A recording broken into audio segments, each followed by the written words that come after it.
Hello guys, welcome back to Hyper Lemon GT. Today we're going to be doing the first in a new series, which we're going to call Hyper Lemon's Relevant Consumer Insights. So we're going to be coming up with hypothetical scenarios and deciding which car should we buy. So today we're going to assume we have 3 million euros to spend on cars, and we want something that's enjoyable on the track and also something that we can drive on the road. So for this comparison and purchase decision, we're going to be comparing the Ferrari 458 GT3 car versus the LaFerrari.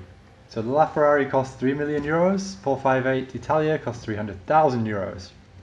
So if you buy the 458 Italia, you're going to have 2.7 million euros left to buy yourself a road car.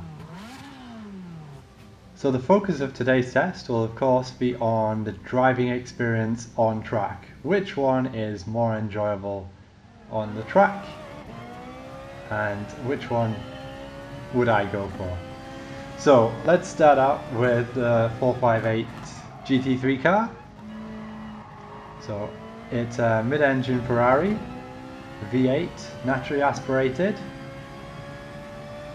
It weighs, I think, around 1,300 kilograms, and it has about 480 horsepower. It's actually a little bit less than the road car does.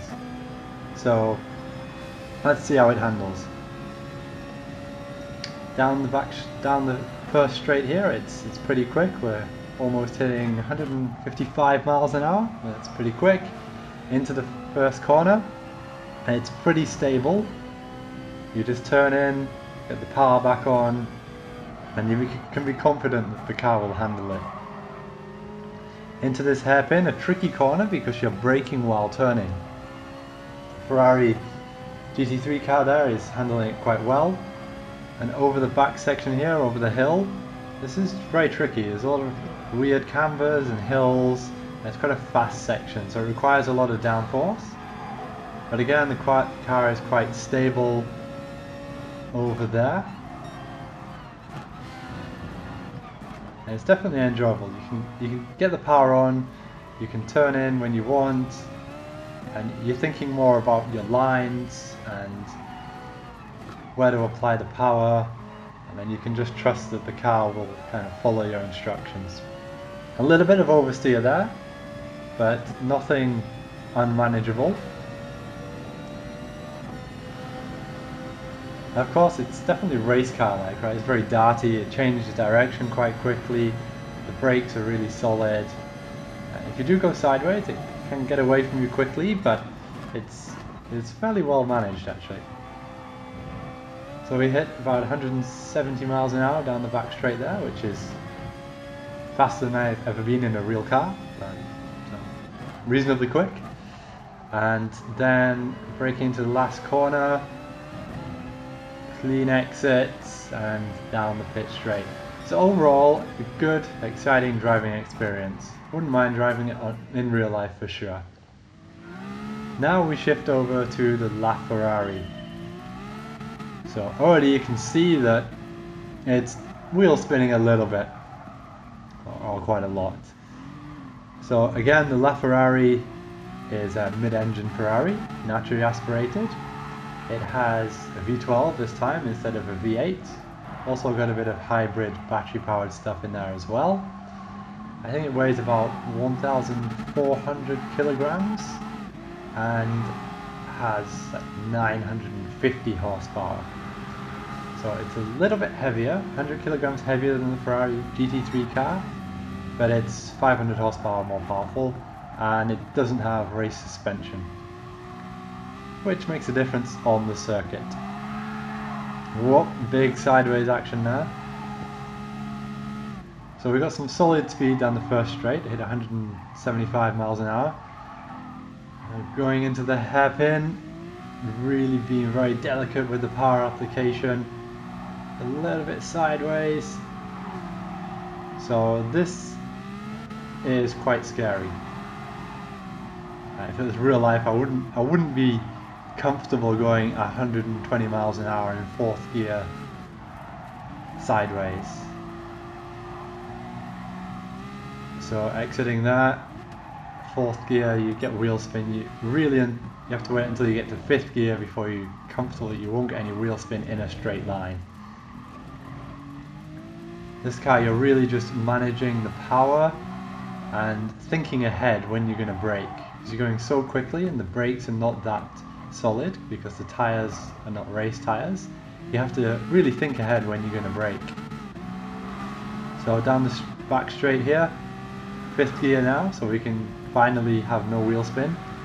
And it's going ridiculously quick. You remember the 458 hit about 175 miles an hour. This is already doing 212. And we're braking really early. And we've slowed the car down enough to get around this chicane. Again, managing the power. So overall, this LaFerrari on the track is not that enjoyable. It's not good enough grip around the corners. In a straight line, it's just too much wheel spin. In the braking, you have to brake far too early. Overall, not an enjoyable car on the track. So now we move to a lap comparison between the two cars. On the left hand side we have the 458 GT3 car, and on the right hand side we have the LaFerrari. So if you ever forget which car is which, the LaFerrari is the one which is wheel spinning most of the time. So down the first straight, the LaFerrari is in front a little bit, but by the time we're entering the first corner, the 458 has gained that time back on the brakes. So when we're entering the hairpin here, the 458 is clearly in front. As I said, the car is just a lot more manageable, it's got a lot more grip, so you can go around the corners quicker, you can have more confidence into the corners, more confidence in the apex of the corner and more confidence on the exit. The LaFerrari is still wheel spinning, still going sideways. And I have to note here that I put the soft sport tyres on the LaFerrari because on hard it was even worse.